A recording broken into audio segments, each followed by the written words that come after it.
I smoothed my skirt and took a deep breath before pushing open the heavy oak door to Tyler's new office.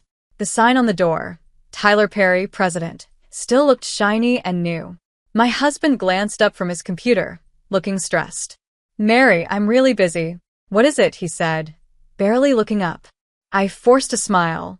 "The Henderson account files are ready for you to review, and the staff meeting starts in 10 minutes. Tyler waved his hand, brushing it off. "Cancel it. I have more important things to do." "But, Tyler, everyone's been working hard all week to get ready for this meeting. They're expecting you to be there." I said cancel it, he snapped, his eyes still on the computer. "That's an order, not a request." I held back my frustration and nodded quickly before leaving the room. As I closed the door, I saw Tyler's reflection in the window. He was already focused back on his work, not noticing how hurt I felt. In the hallway, I leaned against the wall, trying to calm my racing heart. This didn't feel like the Tyler I married. The man I loved used to be passionate about architecture and cared deeply for his team. Now, with this new title, it seemed like he was letting it all go to his head. "Everything okay, Mary?" I looked up to see Scott, Tyler's father, watching me with concern. Even though he was retired, he still visited the office regularly. I straightened up, forcing another smile. "Of course. It's just a busy morning. How are you, Scott?" He looked at me closely. "I'm fine, but you don't look okay. What's Tyler done now?" I hesitated, feeling torn between staying loyal to Tyler and my growing frustration. "It's nothing really. Tyler's just adjusting to his new role." Scott's expression grew serious. Adjusting or letting it go to his head? Before I could answer, Tyler's voice boomed from his office. "Mary, where are those files?" I grabbed the folder from my desk and gave Scott an apologetic look. "Duty calls." As I went back into Tyler's office, he barely looked up. "Finally. Just leave them there and close the door on your way out." "Tyler," I said, gathering my courage, "the team really needs you at this meeting. They've worked hard on." He slammed his hand on the desk. "For God's sake, Mary, I'm the president now. I decide what's important, not you or anyone else." "Got it." I flinched, stunned by his outburst. "I'm just trying to help, Tyler. This company means everything to your father, and I promised him I'd." "My father isn't in charge anymore," Tyler interrupted, his tone icy. "I am. And if you can't handle that, maybe you shouldn't be here either." His words felt like a slap.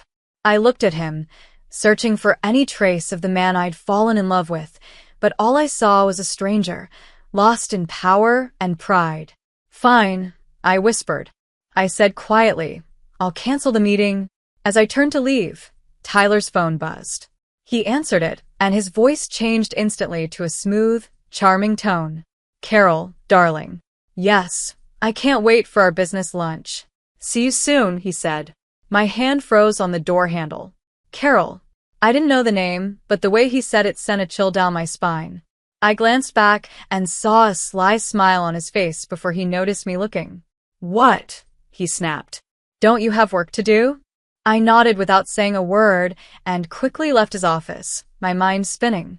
Outside, our team's disappointed faces met me as I announced the meeting was canceled, but their frustration was nothing compared to the worry growing in my chest. Who is Carol? And what kind of business lunch made my husband smile like that? As I sat down at my desk, I realized with a sinking feeling that both my marriage and the company might be facing a storm we weren't ready for. The next morning, I arrived early, determined to fix what I could from yesterday. As I walked through the office, I could feel the tension in the air. Conversation stopped as I passed, replaced by forced smiles and awkward nods. "Morning, Mary," Evelyn, our lead designer, called out. "Any news on rescheduling the meetings?" I hesitated, torn between being honest and being careful with my words. "I'm working on it, Evelyn." Tyler's still adjusting to his new role. Evelyn raised an eyebrow. "Adjusting? Is that what we're calling it now?" Before I could respond, Tyler's voice boomed from his office. "Mary, my office now." I hurried to his door, bracing myself. He was pacing, his frustration clear. "What the hell is this?" he asked, shoving a stack of papers at me. I looked at the top sheet and felt my heart drop. It was a formal complaint from the design team, mentioning Tyler's absence from key meetings and delays in project approvals. Tyler, they're just frustrated. If we could set up a meeting to talk about their concerns. Their concerns? He interrupted, scoffing. I'm running a business, not a daycare. If they can't handle the pressure, they can leave. But, Tyler, these are your father's most trusted employees. They've been with the company for years. His eyes flashed with anger. My father isn't in charge anymore. I am. And I won't let a bunch of whiny designers question my authority. I took a deep breath, trying to stay calm. Tyler, please. This doesn't feel like you. What's really going on? For a moment, I saw a flicker of the old Tyler, vulnerable, unsure, but it was gone as quickly as it appeared. Nothing's going on, he snapped. Just do your job and keep them in line. That's what I'm paying you for, isn't it? His words hurt more than he realized. I wasn't just another employee. I thought I was Tyler's partner, his wife. But now I wasn't so sure. Just as I was turning to leave, his phone buzzed. He glanced at it, and a sly smile spread across his face. I'm heading out for lunch. Hold my calls, he said. But Tyler, we have the client meeting at 2, I reminded him. Reschedule it, he said, already halfway out the door. I watched him go, feeling a knot form in my stomach. This wasn't just about work anymore. Something felt very wrong. Back at my desk, I threw myself into damage control, dealing with upset clients and calming frustrated staff. By the afternoon, I was exhausted and on edge. A gentle knock on my cubicle startled me.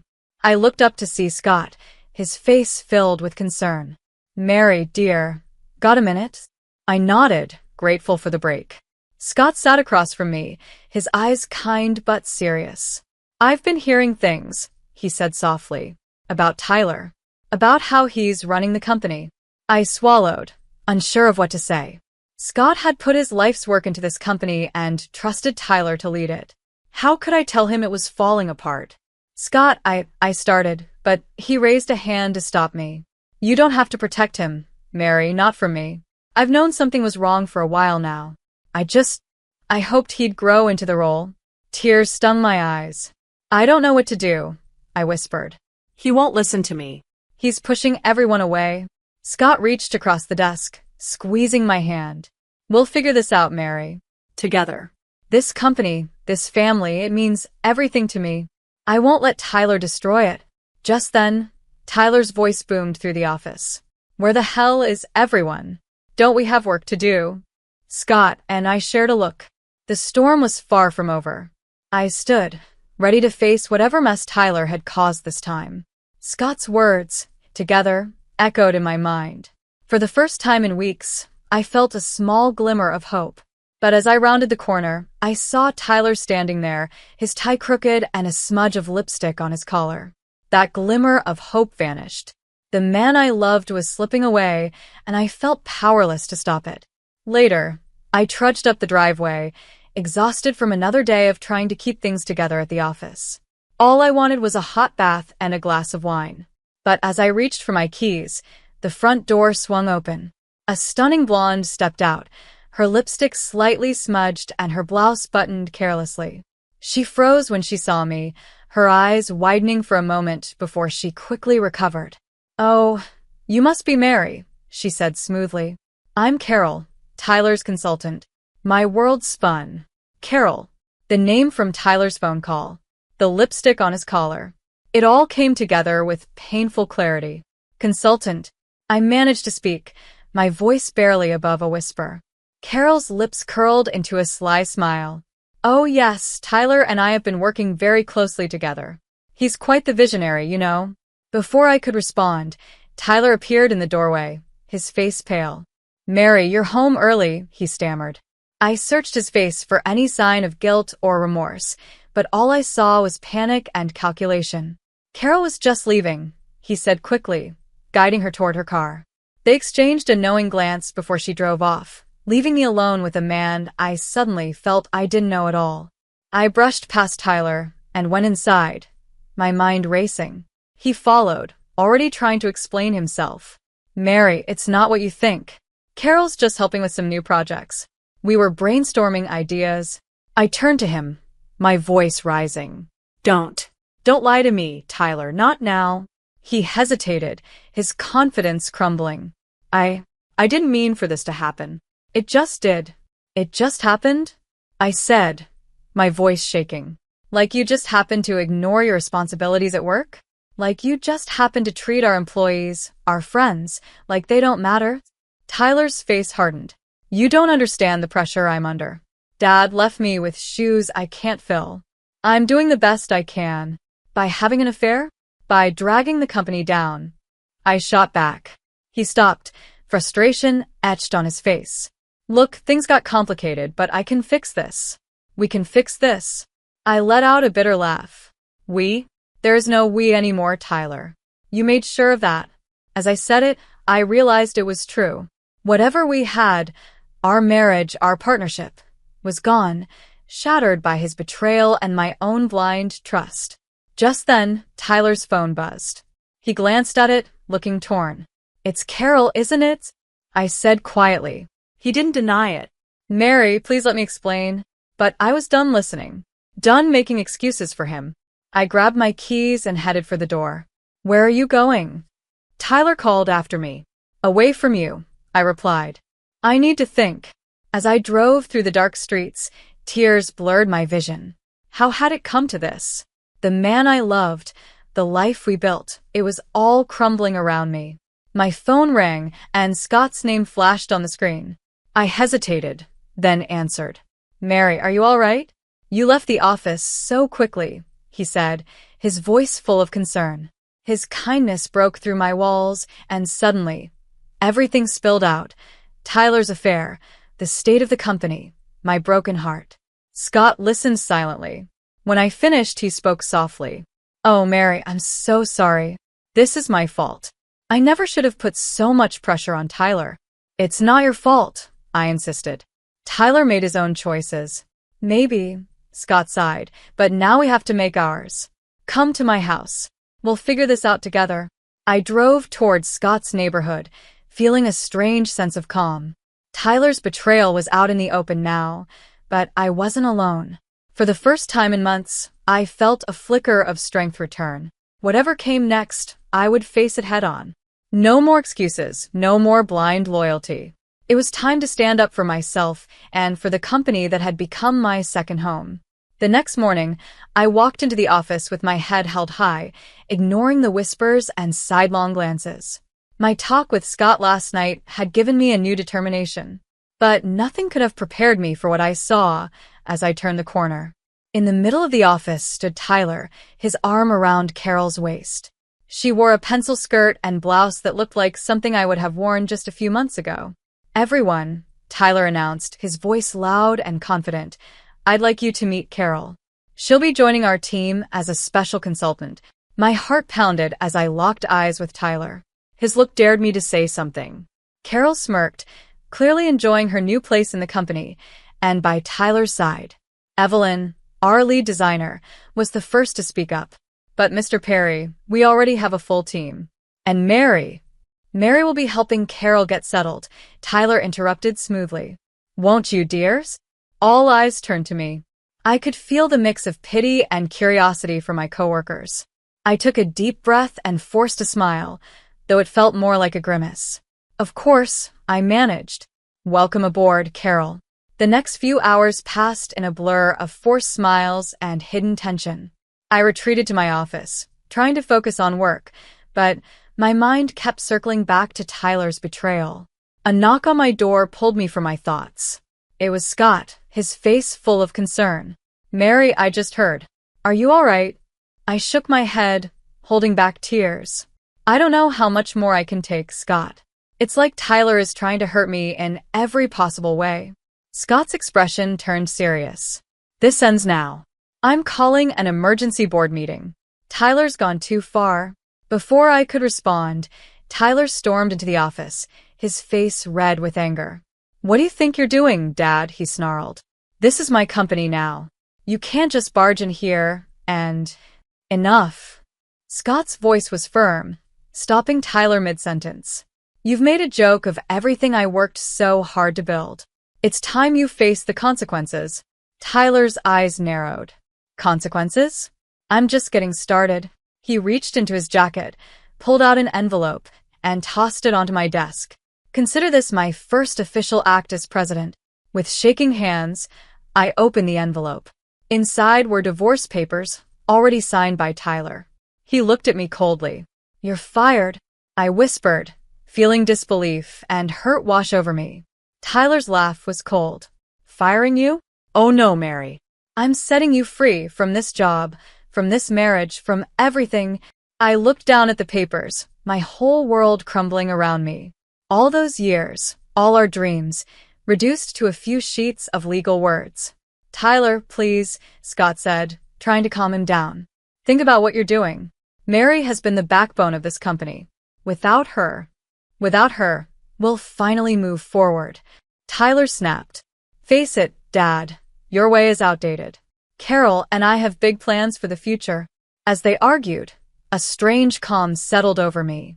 I looked at the divorce papers, then up at Tyler, this stranger wearing my husband's face. At that moment, I made a decision. I'll sign, I said quietly, cutting through their heated exchange. Both men turned to me in shock. Tyler was the first to recover, a smug smile crossing his face. I knew you'd see reason, Mary. It's really for the best. I met his gaze steadily. You're right, Tyler, it is for the best. But not for the reasons you think. I signed the papers, feeling a weight lift from my shoulders. Tyler might have thrown away our marriage, but I was done being a victim. I quit, I announced, standing up. Effective immediately. Tyler's smirk faded. What? You can't just…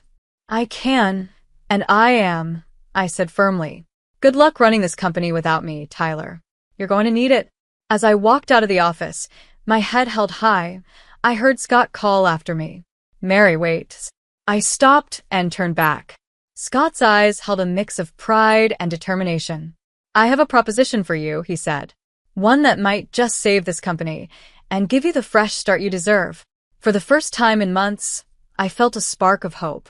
Whatever came next, I was ready to face it on my own terms. Later, I sat across from Scott in his cozy home office, holding a warm mug of tea. The past few days swirled through my mind like a storm. Mary, Scott began, his voice calm yet firm, I want you to come work for my nonprofit architectural trust. We need someone with your skills and integrity. I blinked, surprised. But Scott, what about the company? What about Tyler? Tyler made his choice, Scott said, a hint of sadness in his eyes. Now it's time for you to make yours. Just then, my phone buzzed with a text from Evelyn, SOS. Everything's falling apart here. Tyler and Carol are running the place into the ground. We need you, Mary. My heart clenched. Despite everything, I still cared deeply about the company and the people I'd worked with for so many years. I need some time to think, I said. I told Scott, and he nodded with understanding. Of course, but don't take too long. We both know Tyler won't waste any time tearing down what we've built. The next morning, I took a deep breath and walked into the office one last time to clear out my desk. The atmosphere was tense, and conversation stopped as I passed. While I packed my things, Evelyn appeared at my door, her face worried. Mary, thank God you're here. It's a mess. Tyler's canceled 4 big projects, and Carol's reassigning teams without caring about their skills. Clients are furious. I don't work here anymore, Evelyn, I said, my voice tight. There's nothing I can do. Evelyn's eyes went wide. You're leaving? But what about us? What about the companies? Before I could answer, Tyler's voice boomed from the hallway. Mary, what are you doing here? He marched into my office with Carol close behind, looking smug. Just grabbing my things, I replied calmly, refusing to let him intimidate me. Tyler's eyes narrowed. Good. The sooner you're gone, the better. Carol can more than handle your duties. I couldn't help but laugh. Can she? Is that why clients are threatening to leave and the staff is in chaos? Carol stepped forward, digging her manicured nails into Tyler's arm. I'm doing an excellent job. Tyler says I'm a natural. I'm sure he does, I replied coolly. But running a successful architectural firm takes more than just being natural. Tyler's face reddened with anger. Enough. Get out, Mary. You're not welcome here. As I picked up my box of belongings, a stir in the hallway caught my attention. Scott strode in, flanked by 3 board members. What's going on? Tyler demanded. Scott's voice was firm. Emergency board meeting, Tyler. Your recent decisions have put this company in danger, and we're here to discuss your future as president. Tyler's confidence wavered. You can't do this. I'm in charge now. We'll see about that, one of the board members said, looking serious. As they headed toward the conference room, Scott looked back at me. Mary, we could use your insights in this meeting if you're willing. I hesitated, torn between walking away from the mess and the loyalty I felt for the company I'd helped build. Tyler sneered. She doesn't work here anymore, Dad. She has no say. Something snapped in me. I set down my box and stood tall. Actually, I think I will stay for this meeting. Seems I'm the only one who knows how this company truly runs. Carol gasped, and Tyler stammered, but Scott smiled with pride. As we entered the conference room, I felt a surge of determination. This wasn't just about me anymore. It was about protecting the legacy Scott had built and the livelihoods of everyone who worked here. Whatever came next, I was ready to fight. Not for Tyler, not for our broken marriage, but for the company and the people. I knew it was time to show everyone, especially Tyler, what I could really do. The boardroom was tense as I laid out the hard truth about the company's situation. Spreadsheets and reports filled the table, each one showing how bad things had gotten under Tyler's leadership. In the past month alone, we've lost 3 major clients, I explained, keeping my voice steady even though my heart was racing. Our reputation in the industry is sinking, and staff morale is at its lowest. Tyler's face turned red with anger and disbelief. This is ridiculous. We're doing fine.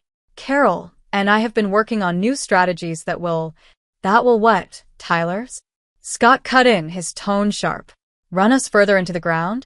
The numbers don't lie. I watched as the board members exchanged worried looks. This was the moment, the one that would decide the company's future. Carol, who had insisted on being there, spoke up. But Tyler's been working so hard. He's been at the office late every night coming up with new ideas. I couldn't hold back a scoff. Is that what you call it? Because from where I stand, all I see is a company in trouble and a president who cares more about his personal life than his responsibilities. Tyler's eyes flashed with anger. You don't know what you're talking about, Mary. You're just bitter because I moved on.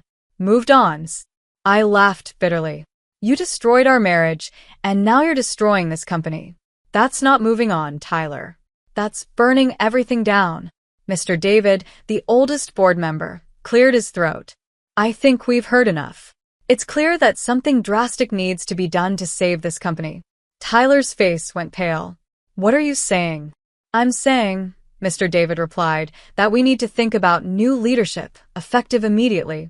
The room broke into chaos. Tyler started shouting, Carol began crying, and the board members argued with each other. Through it all, I sat quietly, feeling strangely calm. Then Tyler turned to me, desperation in his eyes. Mary, please, he said. You have to help me. Tell them I can fix this. Tell them we can work together again like before. I looked at him, the man who used to be my partner in everything. For a moment, I saw a glimpse of the old Tyler, scared, vulnerable, and asking for help. But then Carol's hand clutched his arm possessively, and reality came back to me. I'm sorry, Tyler, I said gently. But you made your choice, and now you have to live with it. Scott stood, his voice cutting through the noise. I move that we vote on Tyler's continued leadership of this company. All in favor of removing Tyler from his position as president, raise your hand. Time seemed to slow as hands went up around the table. 1, 2, 3, a clear majority. Tyler's face fell as he realized what was happening. This isn't fair. Carol cried out. You can't do this to us. But it was done. Tyler was out, and the company was safe for now. As the meeting ended, Scott pulled me aside. Mary, we need you. The company needs you. Will you come back and help us rebuild? I hesitated, torn between my desire to help and my wish for a fresh start. Before I could answer, Tyler approached, his eyes red and desperate. "Mary, please," he begged. "Don't let them do this. You know me better than anyone. You know I can fix this if you just give me one more chance." I looked between Tyler and Scott, feeling the weight of their hopes on me. The future of the company and my own hung in the balance. I realized this wasn't just about saving a business. It was about standing up for myself, for my worth, and for everything I'd worked so hard for. Taking a deep breath, I made my decision. Whatever happened next, it would change everything. Standing at the podium, I faced a room full of expectant faces. The company-wide meeting had been called to address the recent chaos, and as the new interim CEO, it was up to me to set our path forward. As many of you know, I began, keeping my voice steady despite my racing heart. The past few weeks have been challenging for our company. But today marks a new beginning. From the corner of my eye, I saw Tyler slip into the back of the room, looking tired. Carol was nowhere in sight. "We've lost clients, and yes, we've faced setbacks," I continued, "but the heart of this company, the talent, dedication, and vision that each of you brings, that hasn't changed." A murmur of agreement rippled through the crowd. I went on, explaining our plans to regain client trust and stabilize our finances. As I spoke, I could see hope returning in my colleagues' eyes. Suddenly, Tyler's voice rang out. "This is all lies." Heads turned as he marched down the aisle. "Mary is trying to steal my company. She planned this whole thing to push me out." Gasps and whispers filled the room. I gripped the podium, forcing myself to stay calm. "Tyler, this isn't the time or place," I said quietly. "It's exactly the time," he shouted, his face flushed with anger. "You turned my own father against me. You manipulated the board. That's enough." Scott's voice came firmly from the side of the stage. He walked up, placing a supportive hand on my shoulder. "Tyler, you did this to yourself. Your actions, your decisions, they're what brought us to this point." Tyler looked between us, desperation on his face. "Dad, please. You can't let her do this. It's our family legacy." Scott's expression softened just a bit. "Son, a legacy isn't just about the name on a building. It's about integrity, hard work, and doing right by our employees and clients. Mary understands that. It's time you did too."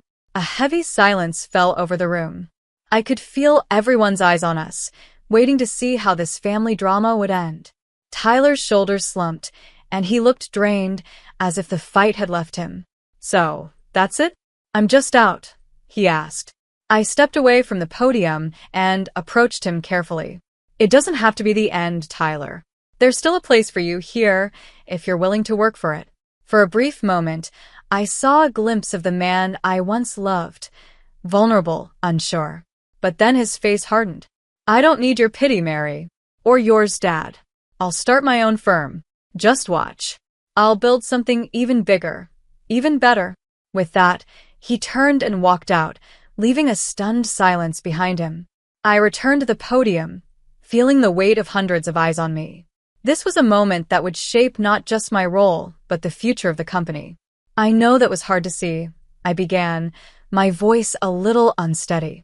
"But it shows why we're here today. This company isn't about one person's ego or ambition. It's about all of us, working together to create something great." I paused, looking out at my colleagues.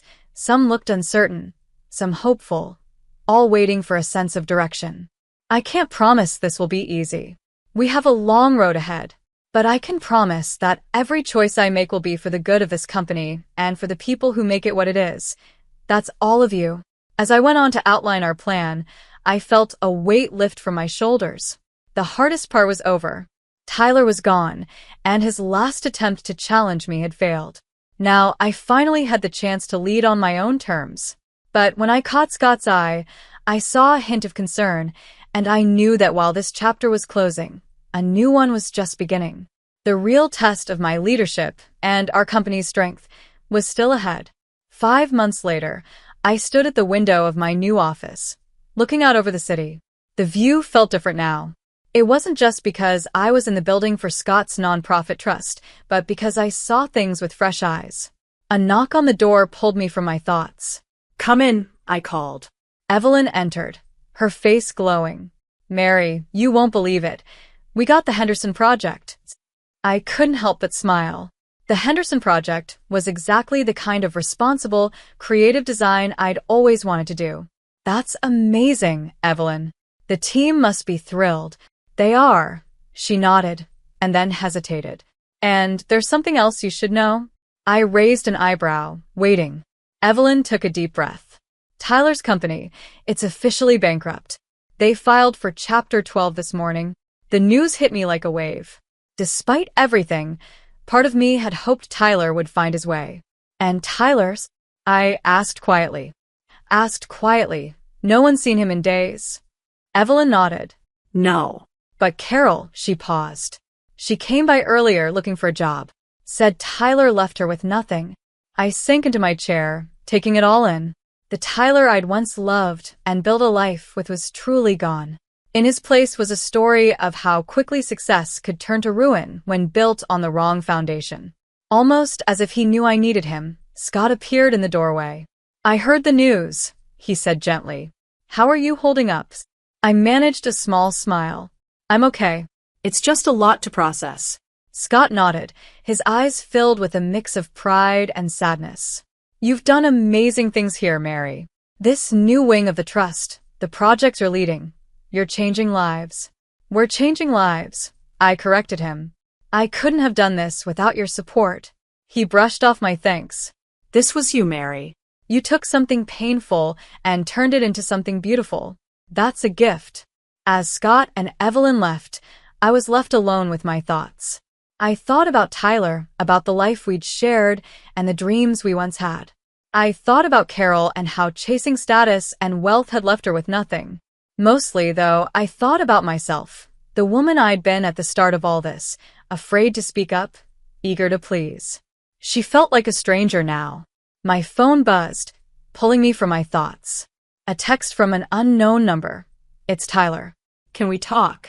My heart raced as I stared at the screen. 5 months ago, I would have jumped at the chance. Now, I took a deep breath and typed back, I'm sorry, Tyler, but I've moved on. I hope you find peace. As I pressed send, I felt the last ties to my old life fade. The future stretched out before me, full of possibility and promise. A knock at my door brought me back. It was my team, eager to start brainstorming for the Henderson Project. Come on in, I said, smiling. Let's create something amazing. As we gathered around the conference table, ideas flowed freely, and I felt a deep gratitude. This was where I belonged, not defined by my relationship with Tyler or anyone else, but standing on my own, surrounded by people who respected and valued me. The journey had been hard, but it led me here, to a place of strength, purpose, and self-discovery. Looking around at the bright, eager faces of my team, I knew the best was yet to come. I picked up a marker and said, let's imagine the future together.